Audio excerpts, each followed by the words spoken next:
All right, get ready because today we are going deep on a movie that is, well, Gloriously bonkers. yeah, gloriously bonkers. It's Leprechaun 4 in space. In space. It's got like legendary status in the halls of so bad it's good cinema. Oh, for sure. We've got this deep dive article already to like unearth what makes this film so Wild. wild. Yeah, like I mean a It's leprechaun. terrorizing space marines. Yes. You can't make this stuff up. Well, I guess they did. I guess they did, yeah. It's fascinating, actually, because uh, Leprechaun 4 Yeah. wasn't alone in this. Oh, really? Yeah. Late 90s horror franchises were going through, Everything phase. a phase of That's creative it. exploration. Yeah. So you had Jason Voorhees, like, hacking and slashing, on a spaceship. No way. Jason X, like, around the same time. Yeah. Like, they were all kind of looking for a way to, like, I don't know, freshen things up a bit. Yeah. What's yeah. more unexpected than launching these iconic villains into the cosmos? Totally. And Leprechaun 4 takes that like unexpected premise Yeah. and runs with it. To an alien planet. To an alien planet. Like, picture this. Our little green guy, right? Pint-sized protagonist. Yeah, pint-sized protagonist finds himself on this distant world. Mm-hmm. And wouldn't you know it, he's fallen head over heels for an alien princess Oh, no. named Zarina. It's a love story. But it's not some like, Intergalactic. intergalactic love story. Yeah. No, our leprechaun, he's got his eyes on the throne. Well, of course he does. He's aiming to marry the princess and rule the galaxy. Ambitious. Talk about ambitious. Oh, it's such a great twist on the classic leprechaun, I don't know, mythology. Yeah. We're so used to him, guarding his pot of gold. At the end of the rainbow. End of the rainbow, yeah. But this time it's different. this time it's different. His greed takes on like epic proportions. I was going to say galactic proportions. Galactic proportions. Yeah, he's not just after riches anymore. It's bigger than that. He's after galactic domination. Yeah. And the way he goes about it, trying to like charm his way into power through marriage. Wow. It's like a twisted take on the damsel in distress trope. Right. Only in this case, the princess is the key to like ruling a whole empire. It's like they took the core elements of what makes a leprechaun. A leprechaun. The greed, the trickery, the love of treasure, and just, I don't know, dialed it up. To 11. To 11. Yes. Set it against this backdrop of like spaceships and laser beams. Exactly. And that's where that B-movie magic really kicks in. It all comes together. Practical effects, laser blasts that look like they were like borrowed from like a 70s disco. Oh, I love it. And of course, a generous helping of over-the-top gore. Right.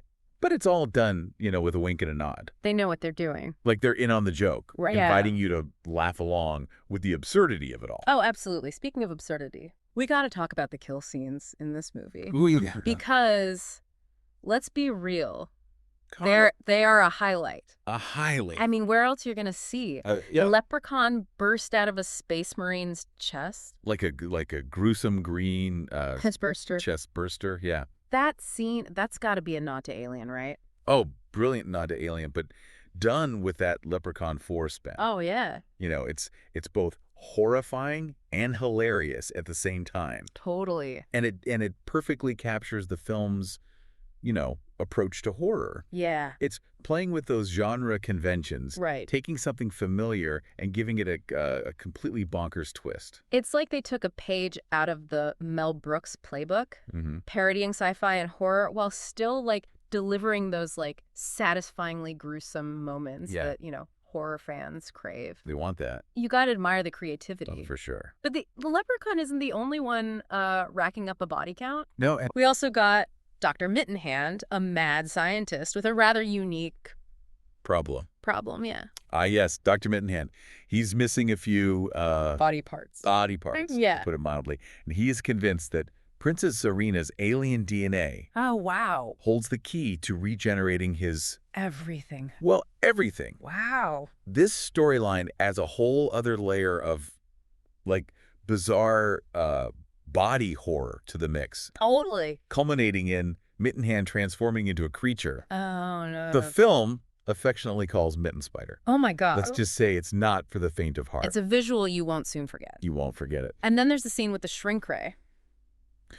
Oh, the shrink ray. Poor, unfortunate soul ends up on the wrong end of a very large boot. Oof. Let's just say Leprechaun 4 doesn't skimp on the creative ways to off its characters. It doesn't, and it all builds up to this epic climax where the leprechaun gets blasted into space Oh, no. and explodes in a spectacular, gruesome fashion. They went all out. It's like they said, how can we make this ending as over the top as possible? as over the top as possible, and they just went for it. They did. It's a roller coaster ride of ridiculousness. Yes, it is. But that's what makes it so much fun. That's what makes it fun. You can't help but be entertained by the sheer audacity of it all. The audacity. But believe it or not, there's actually more to Leprechaun 4 Oh, come on. than just cheap laughs. Is there? And outrageous kill scenes underneath all that B-movie madness. There is. There are some interesting themes and ideas at play. Exactly. This film isn't just like mindless entertainment. Right. It's a clever satire of sci-fi and horror tropes. Wow. And it even manages to like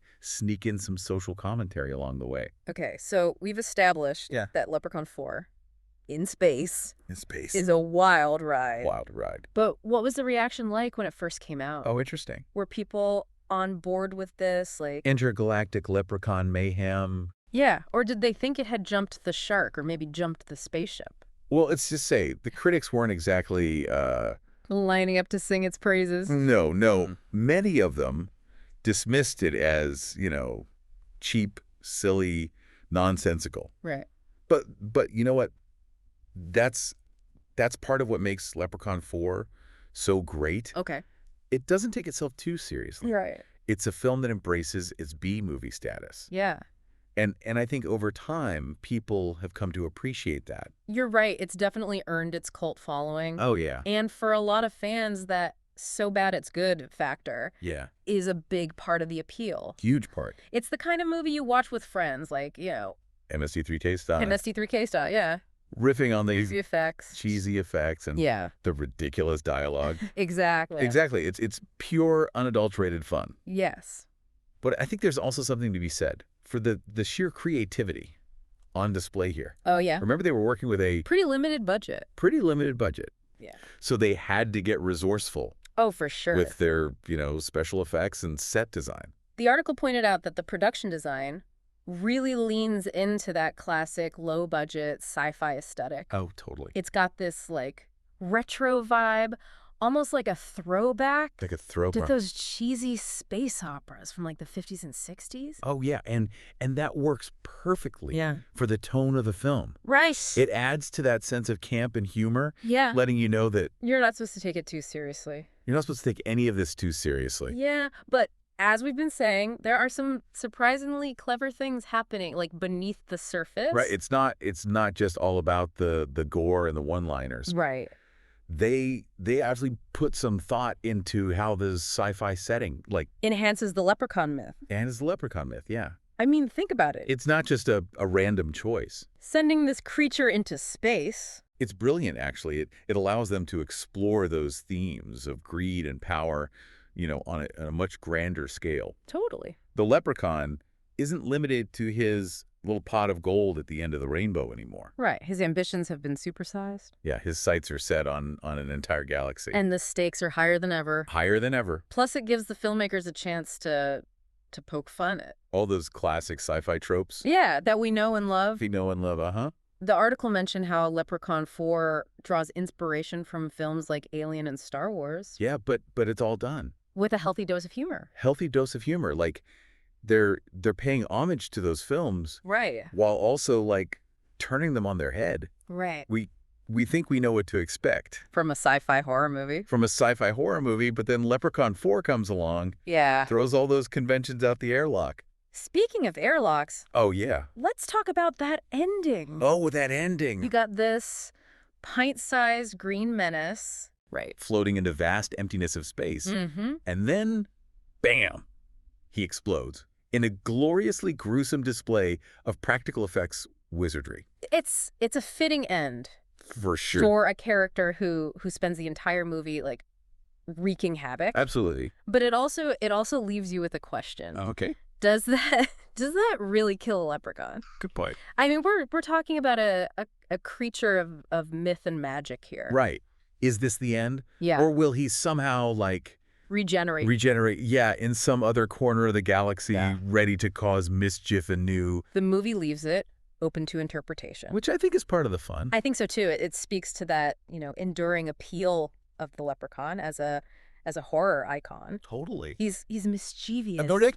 Unpredictable, and seemingly indestructible. Even when you launch him into the vastness of space, you can never be quite sure. You've just seen the last of him. If you've seen the last of him, he's like a cosmic cockroach. Cosmic cockroach. I love that. No matter what you throw at him, he just keeps coming back. He keeps coming back. And a lot of that comes down to Warwick Davis's performance. Oh, absolutely. Even in a movie as outlandish as this, he manages to bring a certain, charm and charisma to the role. Oh, absolutely. The article mentioned that, Davis himself has acknowledged how strange this film is. Oh, really? But you can tell he had a blast making it. Which honestly is kind of infectious. It is. His enthusiasm shines through, even when he's biting people's noses off or shrinking them with a ray gun. It makes you realize that this is a movie made by people who loved what they were doing. Who, for all the absurdity,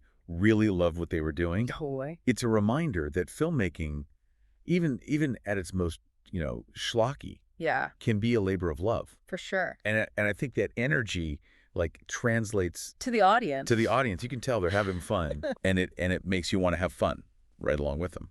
So we've got critics panning it, fans loving it. Yep. Where does that leave Leprechaun 4 in the grand scheme of things? It's a good question. Is it a misunderstood masterpiece? A glorious train wreck? A so bad it's good classic? I think it's all of those things. Okay. It's a film that defies easy categorization. Right. It's a product of its time, reflecting that era of, direct-to-video horror when filmmakers were willing to take risks and try anything. Right. And in that sense, it's a valuable piece of B-movie history. B-movie history, yeah. It's a reminder that not every movie needs to be Oscar-worthy. Oscar-worthy. To be entertaining. Right. Sometimes the most fun comes from those films that embrace their flaws. Totally. Just go for it. And Leprechaun 4 is a shining example of that. Shining example. But it also makes you wonder, is there something more to this movie? More to this movie than meets the eye? That's a fascinating question. Yeah. Could it be that all this absurdity, this over-the-top gore, and these outlandish scenarios are actually a commentary on something deeper? Perhaps the filmmakers were trying to use, the absurdity of the premise to, shine a light on the absurdity of, some of the tropes. The tropes and conventions. The conventions we see in these genres. Yeah, maybe it's a satire, not just of sci-fi and horror, but of our own fascination with these larger-than-life stories. It's a thought-provoking idea. Yeah. And it makes you appreciate the film on a whole new level. Totally. Because if that's the case, then Leprechaun 4 is not just a silly B movie. Right. It's a cleverly disguised critique of our own, cultural obsession. Cultural obsessions. It's like those layers of meaning you find in a classic work of literature. Only in this case, it's wrapped in a package of exploding leprechauns and laser-wielding space marines. Laser-wielding space marines. But hey, who says you can't have profound insights? While being thoroughly entertained. Exactly. And that's the beauty of Leprechaun 4. In space. Yeah. It's a film that defies expectations. Right. A movie that can be enjoyed on multiple levels. I like that. You can watch it for the, cheap thrills. Yeah. For the laughs. Or you can, dig a little deeper and find something truly unexpected. So are you ready to take a trip to space with everybody's favorite pint-sized menace? I think anyone who enjoys a good B-movie, a healthy dose of camp, or just wants to see, a leprechaun wreak havoc in zero gravity, needs to check out Leprechaun 4 in space. Yeah. It's an experience you won't soon forget. It definitely has to be seen to be believed. That does. And for those of you listening who haven't had the pleasure, I highly recommend, gathering some friends, pop in some popcorn. Get the snacks. And get ready for a wild ride. You can thank us later. You can thank us later. And if you're already familiar with the Leprechaun franchise, this entry is sure to, challenge your expectations. Challenge your expectations. It's a testament to how a series can reinvent itself. Reinvent itself. Taking a familiar concept and, like, blasting it off into uncharted territory. Emptying it all. It proves that sometimes the most ridiculous ideas can lead to the most entertaining results. The most entertaining results. And as we wrap up our deep dive into the wonderfully weird world of Leprechaun 4 in space, yes, I want to leave you with one final thought. Okay, I'm all ears. We've talked about the film's humor, its gore, its clever use of sci-fi tropes. Mm-hmm. But maybe, just maybe, there's an even deeper layer to this cinematic onion. Go on. Yeah. What if this film, with its outlandish premise and over-the-top characters, is actually a commentary on the very nature of escapism itself? That's an interesting perspective.